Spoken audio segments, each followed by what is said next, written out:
gudoomiyaha komishanka ee gobolka Saaxil ayaa waxa uu ka waramay shaqaalihii ka howlgali lahaa gobolka Sool oo ay direen kuwaasi oo maalmahan tababar uga furnaa magaalada Berbera waxaana ka qayb qaadan doonaan doorashada golaha deegaanka iyo wakiilada ee maalmahan dhufooda inaga soo haysa. alxamdulillaah rabbil aalamiin sallallahu ala muhammadin wa ala alihi sahbihi wasallam.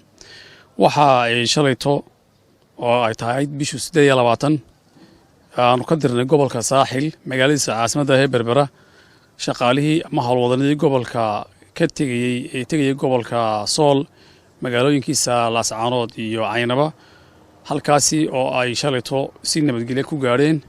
waxaanu kale oo maanta oo 29 qaabilnay shaqaalihii iyo howlwadanadii ka shaqeyn lahaa doorashooyinka isku sidkan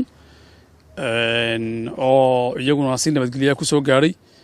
insha Allah waxaan rajaynaynaa inay hawsha inta ka hadhayna si khayr leh oo wanaagsan inoogu dhamato insha Allah taala. insha Allah waxaana saako baxaynaa Laascaanood waana ka bilaabay doonawsha komishanka. bismillaahir rahmaanir rahiim. waxaan ku faraxsanahay inaan ka qayb noqdo shaqada qaranka aanu hayno. waxaanu saako baxaynaa gobolada galbeedka bariga Soomaaliland Laascaanood iyo Caynaba iyo waxaanu doonaynaa inaan si xilkasnimo leh uga soo baxno hawsha qaranku noo. Xamse Jaamac, telefishinka caalamiga badda cas 24 magaalada Berbera.